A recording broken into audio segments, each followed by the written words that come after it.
Afternoon all media brothers. मैं आज की जो प्रेस कॉन्फ्रेंस है उसका जो मुद्दा मिशन है कि भारतीय जनता मजदूर संघ, ये हाल ही हमने जो फरवरी में इसकी जो हमने मेंबरशिप ड्राइव ई मेंबरशिप ड्राइव की थी, जिसका मेन पर्पस था कि जो अनएम्प्लॉयमेंट सेक्टर है, जैसे भारतीय जनता मजदूर संघ, जो कि हमारे राष्ट्रीय अध्यक्ष श्री प्रकाश चंद्र यादव जी है, जो कि एक अनऑर्गेनाइज लेबर संस्था है, जिसमें हमें इसमें सभी लेबर्स आते हैं, जैसे हमारे अनएम्प्लॉयमेंट यूथ है, घोड़े वाले, पिट्ठू वाले, गाड़ी वाले, ऑटो वाले, जिनकी मांग जो सरकार तक नहीं पहुंच पाती। यहाँ पे बहुत से ऐसे ऑर्गेनाइजेशन थे जो काम करते हैं, लेकिन वो एक पर्टिकुलर लेबर एसोसिएशन है इस पर काम करते हैं। लेकिन जो हमारा मेन मोटिव जो डिस्ट्रिक्ट रांची में सबसे पहले हमारा जो मुद्दा है वो अनएम्प्लॉयमेंट का है। आप देखिए यहाँ पे कंपनियां जो हैं जितनी भी अपनी मनमर्जी करती है, यहाँ पे यूथ लोकल होने के बावजूद, स्किल्ड अनस्किल्ड क्राइटेरिया हमारे पास होने के बावजूद भी हमारे लाखों युवा जो पूरे JNK में सफ़र कर रहे हैं। तो उसी सब को हमने मद्देनजर देखते हुए हमने भारतीय जनता मजदूर संघ की स्थापना यहाँ पे की, मेंबरशिप ड्राइव की। 2 महीने हमें लगभग हुए, जिसमें हमारे साथ 7 से 8 हज़ार यूथ जो JNK में जुड़ा, और हमारे रियासी में नियर अबाउट 1500 यूथ जुड़ा, जिसमें हमारे नितिन जी, हमारे कौशल जी, हमारे हर्षी जी, बहुत से ऐसे जो यहाँ के आइकॉन फेसेस हैं जिन्होंने शुरू से यूथ की बात रखी है, वो हमारे साथ जुड़े। उन्होंने कहा कि जहाँ आपको हमारे जूते कंधे से कंधा, और आज इनके जो कुशल नेतृत्व के अंदर हमारे पास आज की डेट में 200 युवा ऐसे हैं जो दिन रात हमारे साथ चलने के लिए तैयार हैं, हमारे लिए मन मिलने के तैयार है, और रियासी को एक नई दिशा देने के तैयार हैं। हमारे कुछ एक मुद्दे हैं, जैसे हमने मेमोरेंडम ऑलरेडी हमने तैयार कर दिया है, मैंने, नितिन और कौशल और हरीश ने मिलकर, जो जिसमें हमारे मेन मुद्दे ये होंगे कि जैसे हम इनको मेमोरेंडम देंगे, जिसमें हमें कॉपी 2 लिखा हुआ है, honourable PMO doctor Jitendra Singh को देंगे, ऑनरेबल LG मनोज सिंह को, वर्दी डिवीजन कमीशन जम्मू को देंगे, रीजनल लेबर कमीशन जम्मू को देंगे, और ऑफिस फाइल जो हमारी भारतीय जनता मजदूर संघ की होगी उससे देंगे। तो ये इसमें हमारी बात हमारे नेशनल प्रेसिडेंट से हुई। उन्होंने कहा कोई बात नहीं, आफ्टर कोविड आप अपना काम शुरू कीजिए। पहले कोविड की वजह से हमारे यूथ ने काफ़ी अपना सहयोग दिया, हर सेक्टर में ये काम आए, कंधे से कंधा मिलाकर, चाहे वो मेडिकल सेक्टर हो, चाहे टूरिज्म हो। आज आप देखिए, फिर भी इतना स्ट्रगल होती, मेहनत करने के बाद ये कंपनीज वालों की आप हालत देखिए, जो हमारे यूथ को बिल्कुल अवॉइड कर रहे हैं। तो ये इनकी मनमानी हम बिल्कुल सहन नहीं करेंगे। जो क्राइटेरिया इनका जो बनता है, देखिए जब कोई भी कंपनी किसी पर्टिकुलर जगह में आती है तो कुछ एक टर्म्स एंड कंडीशन फॉलो करनी पड़ती हैं, लेकिन इन्होंने कोई बिल्कुल फॉलो नहीं की। और आज रियासी की इन्वायरमेंट आप देखोगे, आप पर्टिकुलर ग्रामीण एरिया बर्बाद कर दिए इन लोगों ने। डंपिंग यार्ड इन्होंने अपनी मर्जी से रखे हुए। मैं पूछना चाहता हूँ कि इनको ऐसा कौन सा प्रशासन था किसने इनको अनुमति दी, उसकी इंक्वायरी होगी। दूसरा, कुछ ब्लैक शीट जो इनके साथ मिली हुई हैं सरकार के अंदर, एडमिनिस्ट्रेशन के अंदर, उनको किन्होंने इनको इतना वो पावर दी कि ये अपनी मनमर्जी कर रहे हैं। तो उसके लिए हमारी लड़ाई जारी रहेगी, जिसमें हमारे मेन मुद्दे होंगे रिप्रेजेंटेशन अगेन KRCL, जितनी रेलवे कंस्ट्रक्शन कंपनी है, engage in district Ranchi involving ignoring local labour forces who are land losers. आप देखिए, आपने अपनी जगह खोई, लेकिन इन लोगों ने क्या किया, बदले में आपको क्या दिया, आईना दिखाया। तो हमारी जगह, हमारी मिट्टी, और हमें जॉब नहीं। तो वो मैं 2 महीने पहले भी हमने जो प्रेस कॉन्फ्रेंस की थी, उसमें हमने यही डिमांड की थी, रियासी का हर एक तबका हमारे साथ जुड़े। क्या हमारी मातृशक्ति, क्या बहनें, देखिए हमारे यूथ हमारे साथ हैं, लेकिन कहीं ना कहीं हमारी मातृशक्ति, हमारी बहनें जो पीछे हट रही हैं। आप घर में तो इनको बोल देते हो कि चलो नौकरी करो, फलाना करो, तो जब बात आती है कि सर्वाइवल की और ग्राउंड पे आप कोई नहीं है। मैं कहता हूँ डिस्ट्रिक्ट रियासी का हर एक, चाहे व्यापार मंडल है, सोशल मीडिया, मेरे भाई हर बार यूथ की बात आज करते हो, तो हम ये डट के लड़के फाइट करनी है। ये हमें किसी से कोई नहीं, यहाँ पे बहुत सी आवाज़ें उठ रही थी, कहाँ गए वो यूथ के लीडर। होता है, मैं उस भाई का सम्मान करता हूँ जिसने ये ऐसा पॉइंट किया। चलो कहीं ना कहीं वो टिप्पणी शायद हमारे लिए हो सकती है। देखिए, यूथ लीडर कहीं नहीं गए। आप मुझे एक चीज़ बताइए, यहाँ पे लाखों नेता है, आज तक उन्होंने यूथ को इकट्ठा किया, अपना सामान गुण पकड़ा, अपने पर्सनल प्रॉफिट किया। इन 6 महीनों में कोई बता दे कि रुमेल सिंह या कौशल जी या नितिन जी किसी कंपनी को गए होंगे या उनको डराया धमकाया होगा, या कि हमारे इतने यूथ है? नहीं, हमने वो काम नहीं किया। हमने DDC चेयरमैन सर के साथ हमारी काफ़ी 2-3 महीने लगातार बात चली। वो इस चीज़ को लेकर काफ़ी सीरियस हैं। उन्होंने क्लियर कट कहा कि आप तीनों जो भाई लड़की मिलकर यूनाइट रहो। उन्होंने नितिन को जोड़ा, कौशल को जोड़ा, हर्ष को जोड़ा, मुझे जोड़ा। कहा बच्चों, आप यूथ की आवाज़ बन के आओ, जो आपको हेल्प चाहिए कि मैं करूँगा। सही तरीके से आपने इनकी आवाज़ उठानी है। हमें कहीं ना कहीं ये बहुत बड़ी गंभीर समस्या है यूथ की, इग्नोरेंस की।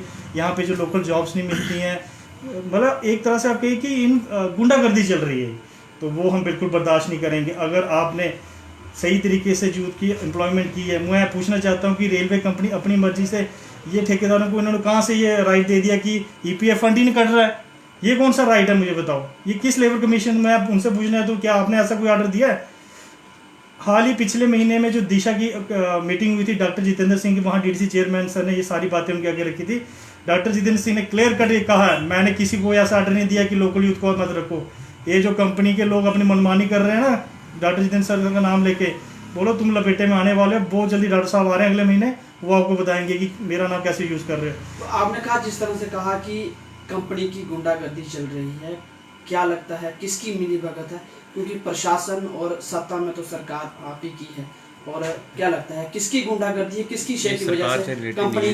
देखिए सरकार से ऐसा, देखिए सरकार से कोई बंदा नहीं मिलता, आपकी गलत राय है। मैं आपको एक चीज़ बताता हूँ, यहाँ के लोकल जयचंद हैं। आप मुझे देखिए, कुछ एक ऐसे बंदे होते हैं जो पर्सनल प्रॉफिट के लिए, अपने व्यक्तिगत फायदे के लिए युवाओं को गला घोट रहे हैं।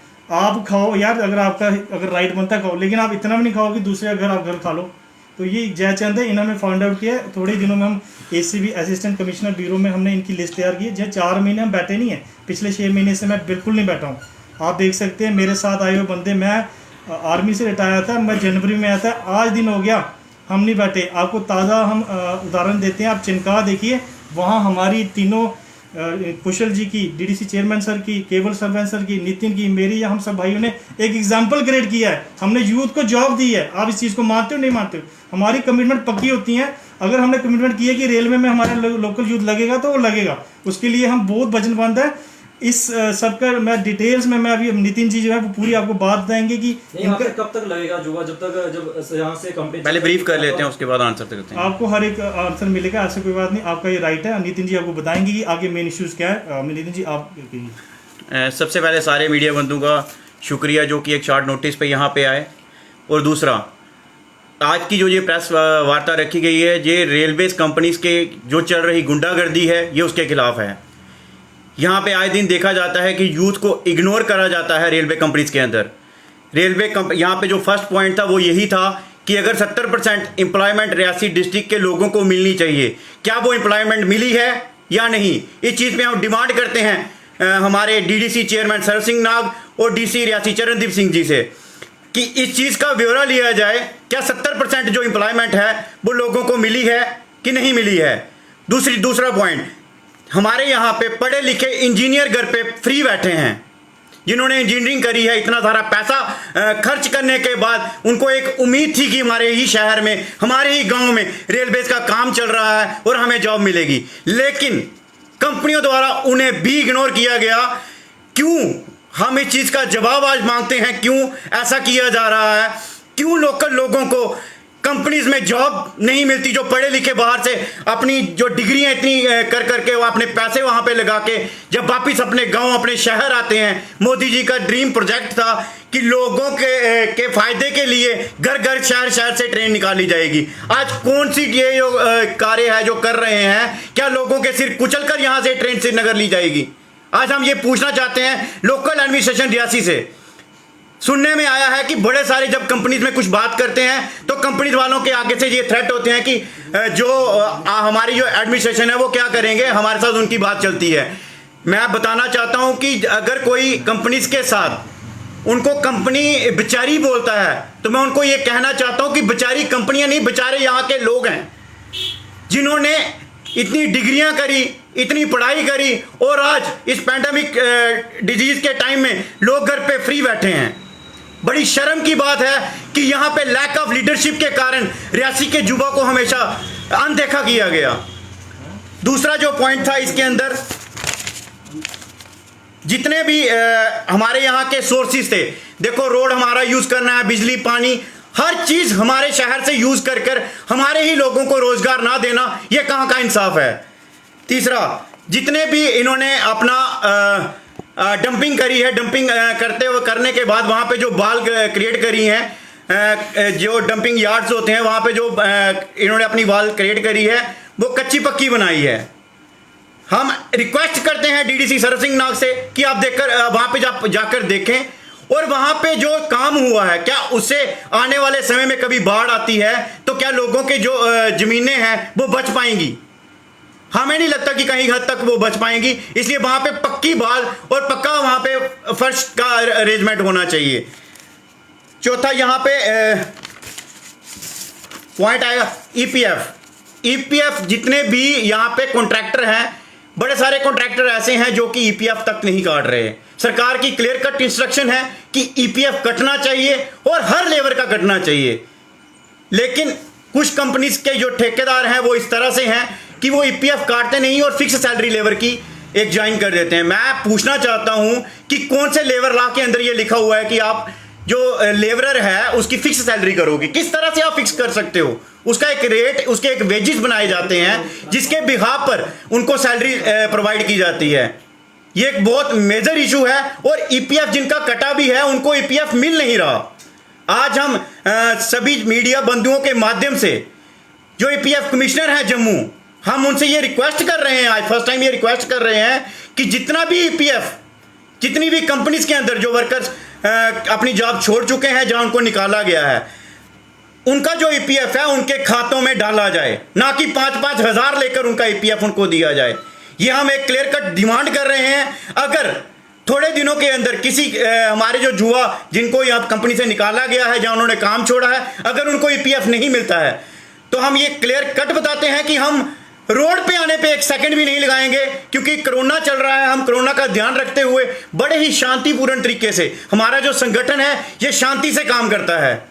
जिस संगठन के हम साथ जुड़े हैं ये एक शांति का प्रतीक है और बड़े आराम से अपनी डिमांड्स को एडमिनिस्ट्रेशन के आगे, सरकार के आगे रखता है। हम सरकार से और भारतीय जनता मजदूर एकता संघ के जो प्रेसिडेंट हैं, हम उनसे भी रिक्वेस्ट करते हैं कि सर इस चीज का ब्यौरा लिया जाए कि किस तरह से कंपनीज के अंदर धांधली चल रही है। कंपनीज लोकल लोगों को रोजगार देने की बजाय उनको धमकियां देती हैं। अभी मेरी पहले पूरी बात होने दो। अभी यहाँ पे नई नई कंपनीज 3-4 और आई, देखने में ये आया कि उन्होंने लोकल युवाओं को टोटल इग्नोर करा, और जब ये कंपनीज में लेबरर लगाते भी हैं तो इस तरह से लगाते हैं कि उसको किसी कॉन्ट्रैक्टर के खाते में डालकर उसको वहां पे रखा जाता है।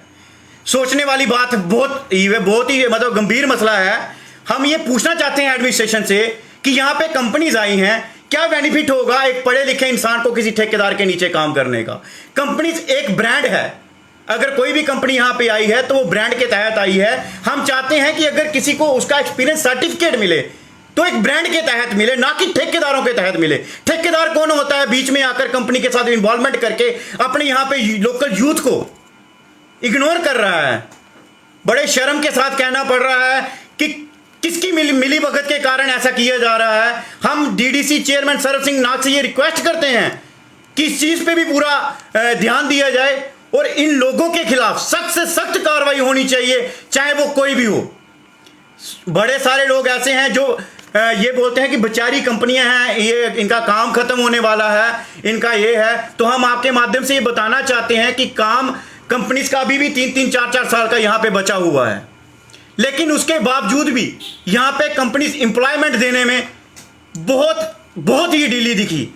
बात करें एचसीसी कंपनी की, एक क्लियर कट नाम ले रहा हूं, एक ऐसी कंपनी जिसने 10% लोग भी लोकल नहीं लगाए।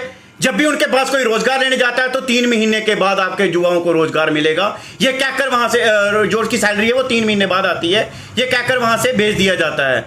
हम पूछना चाहते हैं कि अगर आप 2 साल से लगातार यहां पे काम कर रहे हैं, क्या आपकी कंपनी को पैसा रिलीज नहीं हुआ?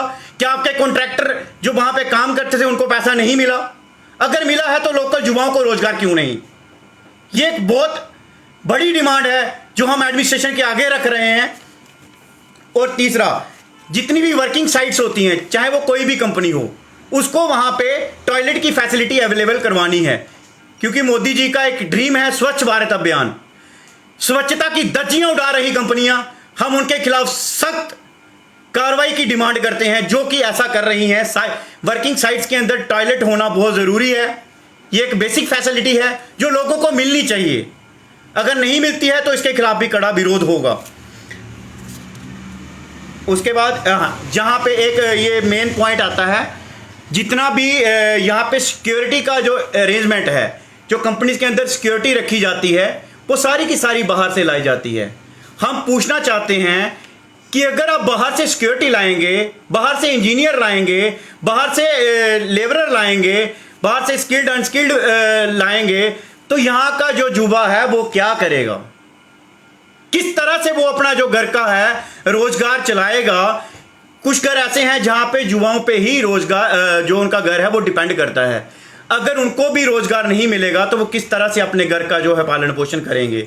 हम रिक्वेस्ट करते हैं यहाँ के डीडीसी सरस सिंह नाग और डीसी चरणदीप सिंह जी से कि जितनी भी सिक्योरिटीज हैं कंपनीज के अंदर, इनको वापस करके लोकल सिक्योरिटीज को यहाँ पे इनवाइट करा जाए, ताकि यहाँ के जो 400-500 हज़ार के करीब लोग हैं उनको रोजगार प्रोवाइड हो। और दूसरा, यहाँ पे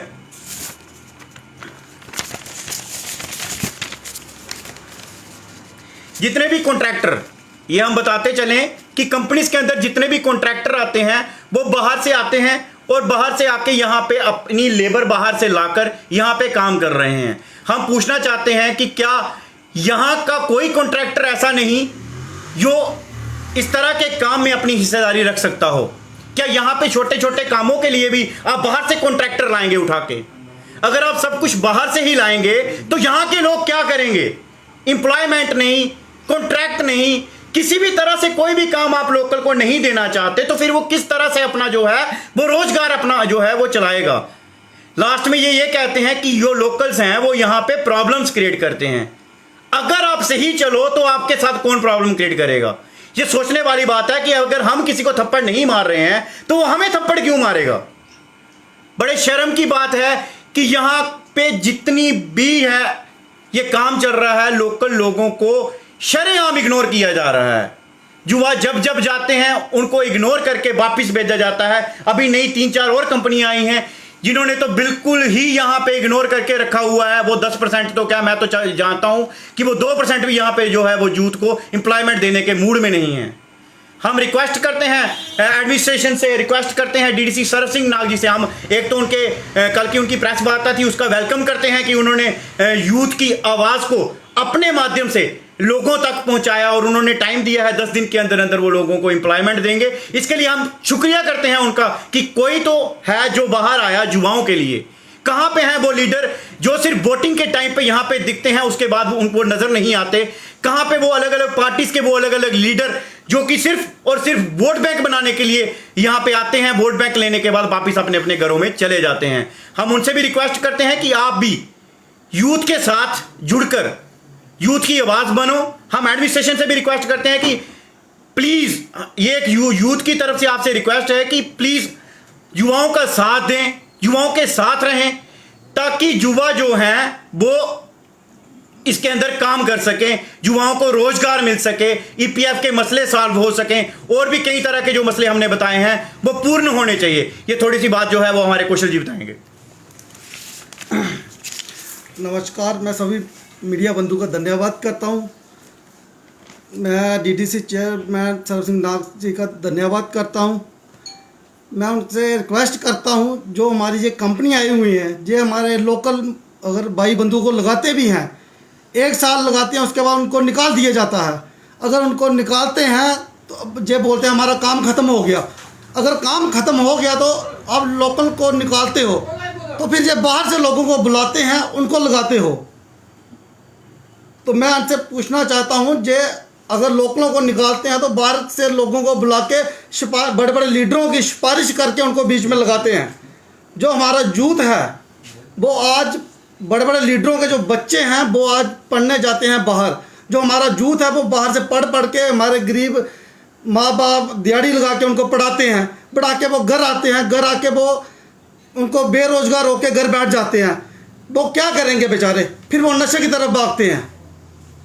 तो उसके बाद मैं डीडीसी चेयरमैन से रिक्वेस्ट करता हूं कि जो जितना भी हमारा यूथ है इनको जॉब दिलाई जाए। और साथ में मैं मैक्स कंपनी के रिलेटिव कुछ बताना चाहता हूं आपको। जो मैक्स कंपनी है, इन्होंने T5 टनल है जो इन्होंने बनाया हुआ है, उसके अंदर बड़े बड़े पानी के ड्रम भर के जो इन्होंने लगाए हुए हैं। मैं कहता हूं जब वो ट्रेन उधर से गुजरेगी, मेरे को लगता है उसी समय जो टनल है एक ही बार में टनल वो पूरा का पूरा बह जाएगा। मैं इतना ही कहना चाहता हूँ, बाकी हमारे जो भी है वो मेल सिंह जी बताएंगे आगे। धन्यवाद नितिन जी, कौशल जी और पांडे जी। नहीं, एक पॉइंट रह गया, भूल गया। ये एक लास्ट पॉइंट है, इस पे थोड़ा गौर करना। जितनी भी कंपनीज लिस्ट लगा रही हैं इस टाइम पे लोगों को निकालने के लिए, मैं उनको बताता चलूं कि यहाँ पे एक पैंडमिक का टाइम है। यहाँ पे जो कोविड-19 की वजह से लोग काफ़ी ज़्यादा पहले से ही बहुत दुखी हैं, लेकिन अगर आप लिस्ट लगाकर लोगों को यहाँ से निकालेंगे तो आगे उनके पास कोई ऐसा सोर्स नहीं है जिससे वो अपनी इनकम जनरेट कर सकें। ना ही लोगों के पास यहाँ इतना पैसा बचा है कि वो कोई छोटा सा बिजनेस भी खोलकर अपना बिजनेस कर सकते हैं। मैं रिक्वेस्ट करता हूँ हमारे माननीय डीडीसी चेयरमैन सरव सिंह नाग और डिस्ट्रिक्ट एडमिनिस्ट्रेशन रियासी से कि प्लीज़ इनके जो फाइनल लिस्ट जो इनकी भी आती किसी भी कंपनी की आती है तो उसको रोका जाए, क्योंकि अगर ये आज की डेट में फाइनल लिस्ट लगाते हैं, एक साल के अंदर अंदर कोई भी लिस्ट लगाते हैं, तो यहाँ का जो युवा है वो किस तरह से अपना जो बिजनेस है वो एक्सपैंड कर पाएगा। मुझे नहीं लगता कि इस टाइम पे कोई भी ऐसा बिजनेस है जिसको आप चला सकते हैं, अपना काम किसी भी तरीके से अपने जो रोजगार को कर सकते हैं।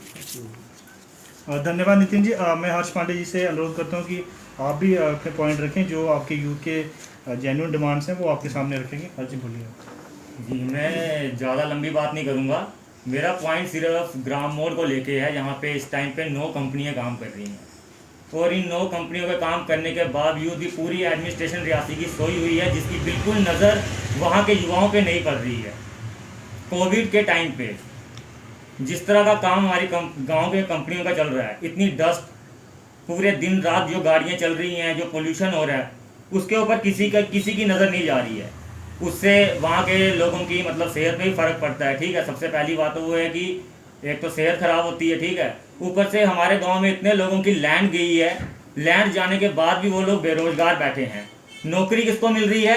एक तो जिसके पास रेफरेंस है, जो अच्छी अप्रोच रखता है और जो बाहर से आया है, बाकी लोकल पूरा बेरोजगार बैठा है। मेरी आप सबके माध्यम से रियासी एडमिनिस्ट्रेशन को यही एक बात बताना चाहूँगा कि जल्द से जल्द इस बात पे पूरी की पूरी कार्रवाई की जाए और ये युवा को मतलब मिसगाइड मत करो आप। अगर युवा किसी को कुर्सी पे बिठाना जानता है तो वो उसको कुर्सी से उठाना जानता भी है, तो इसलिए युवा को मिसगाइड मत करो।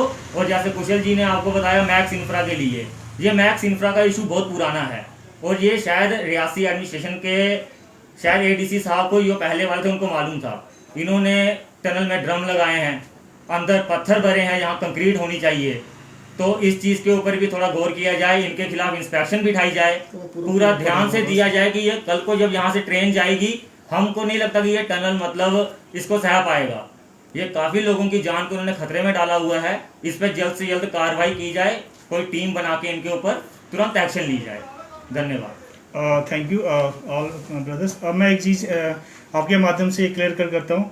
डिस्ट्रिक्ट रियासी को एक बहुत ही साफ छवि और एक ईमानदार honest district development council chairman मिले श्री सरव सिंह नाग जी।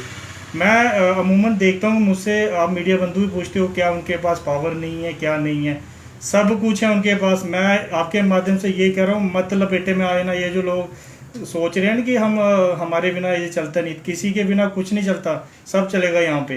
तो मैं क्लियर कट इनको वार्निंग दे रहा हूँ, जितनी भी कंपनीज हैं, तुम्हारा रोड मैप तैयार कर दिया है हमने। विद इन हफ्ते के अंदर हमारी टेबल टू टेबल कॉन्फ्रेंस है, सीधी सारे जितने भी कंपनीज के हैं, डीडीसी चेयरमैन सर के नेतृत्व में हमने रियासी डिस्ट्रिक्ट चेयरमैन और एसएसपी साहब के साथ बैठ के सीधा टेबल टू टेबल मीटिंग हुई। जो यहाँ पहले होता था ना, ये नितिन का बंदा, ये कौशल का बंदा, ये रमेल का बंदा है, हर्षा, वो काम बिल्कुल नहीं चलेगा। डीडीसी चेयर सर ने बिल्कुल क्लियर कट कहा है, जो बच्चा काबिल होगा वही लगेगा, सिफारिश किसी की नहीं लगी, चाहे रमेल तेरा सगा भाई भी होगा, मैं उसकी कोई मदद नहीं करूंगा। लेकिन जिस प्रायोरिटी बेस पे देखेंगे कि जो बच्चा गरीब है फाइनेंशियल, यहाँ पे कुछ ऐसे यूथ भी हैं जो घर से काफ़ी साउंड है, उनको कोई ज़रूरत नहीं, लेकिन वो लगे क्योंकि सिफारिश थी तब चलता था। पिछली सरकारों ने यही तो किया। आज unemployment main issue district Reasi में सबसे पहले मैं कह रहा हूँ पिछली सरकारों की नाकामी में मुंह पे बोल रहा हूँ। आपने टूरिज्म सेक्टर इग्नोर किया। आप एग्जांपल चनकाव का ले लो, आज वहाँ पे 20 से 25 बंदा एम्प्लॉयमेंट जो ना, कौशल जी ने इतनी मेहनत की, वहाँ पे केवल सरपंच जी ने इतनी मेहनत, डीडीसी चेयरमैन ने। क्या आप सुनते हो नहीं सुनते? मैं मीडिया बंधु से सुन रहा हूँ, चनकाव का नाम आज मतलब इंडिया लेवल पे है। अगर हम मेहनत कर सकते हैं तो एडमिनिस्ट्रेशन को चाहिए था कि यूथ को आगे लेके चलो, हमसे आइडिया लो। मैं बोलता हूँ आपको कि एडमिनिस्ट्रेशन को जहाँ जरूरत है, मैं बताऊंगा आपको कि जो मेरा आइडिया नितिन बताएंगे, कौशल बताएंगे, हम एम्प्लॉयमेंट क्रिएट करके देंगे। लेकिन ये जो मनमानी चल रही है, गुंडागर्दी चल रही है, ये कुछ जयचंद पैसों के चक्कर में लोग गरीब युवाओं का घर उजाड़ रहे हैं, उनके पे इंक्वायरी करना आप लोग क्यों सोए हो? क्या आप मैं तो अगर मैं एडमिनिस्ट्रेशन में होता, अगर ऐसी बात होती तो मुझे तो रात को नींद नहीं आनी थी। वो राजा निकम्मा राजा कहलाएगा जिसको ये नहीं पता कि मेरी प्रजा को कष्ट क्या है। तो आपके राज करने का कोई मतलब ही नहीं है। अगर आप जल्द से जल्द, मैं कहता हूँ कि इंक्वायरी होनी चाहिए, जैसे कौशल जी ने कहा मैक्स ने स्कैम किया है, आपके पास प्रूफ है, हम प्रूफ सबके सामने लाएंगे, उस पर इंक्वायरी हो। ACB असिस्टेंट कमिश्नर ब्यूरो में हम एंटी करप्शन ब्यूरो में हमने रूपरेखा तैयार की। जो यहाँ के जज थे ना, जो माल पार के करोड़ोपति बने हैं, पुत्रों तुम्हारा नंबर आने वाला है।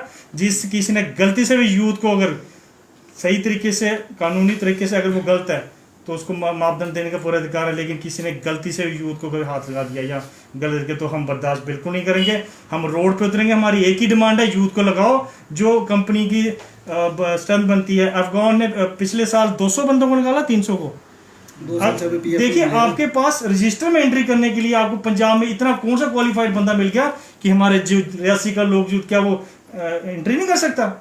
लेकिन नहीं, ये मिली भगत है, ये बिल्कुल चेंज होना चाहिए। मैं आपके मीडिया बंधुओं के माध्यम से यही कहता हूँ, आप हमेशा हमारी बात आगे रखते हो, यूथ को आगे करते हो, लेकिन ये अनएम्प्लॉयमेंट की समस्या है, ये कहीं ना कहीं हमें दिमाग की तरह खा रही है। मैं डॉक्टर जितेंद्र सिंह जी से भी अनुरोध करता हूँ, सर मेरी हाल ही में भी उनके PA से बात हुई है, भरत सर से। वो कह रहे हैं हमें 15-20 दिन का टाइम दो, हम खुद डिस्ट्रिक्ट रियासी में बैठ के इन कंपनियों को बुलाएंगे और ऑन ग्राउंड फैसले होंगे। DDC चेयरमैन सर ने क्लियर कट बोल दिया है, विद इन हफ्ते के अंदर आपको मीटिंग, ये मेरा कमिटमेंट है। आज मेरी मैरिज एनिवर्सरी है, मैं यहाँ पे शपथ लेता हूँ कि विद इन आपको 10 दिन के अंदर रिजल्ट मिलेगा। जय हिंद। अगर मेरे वीडियो कोई, अगर आप कुछ पूछना चाहते हैं तो आप नहीं, हर बात तो ऐसे होता है, आश्वासन दिया जाता है। क्या अभी भी जो हफ्ता पहले बोलते कल हो जाए कल हो जाए, कई साल गुजर गए, आपने हफ्ता का टाइम दिया, क्या वाकई में हफ्ते में ये काम पूरा हो जाएगा कि नहीं होगा? जिन्होंने साल का ये प्रोमिस किए थे वो लीडर थे, हम लीडर नहीं हैं। ये यूथ की आवाज़ है और यूथ की आवाज़ हमेशा उभरती है, गिरती नहीं है।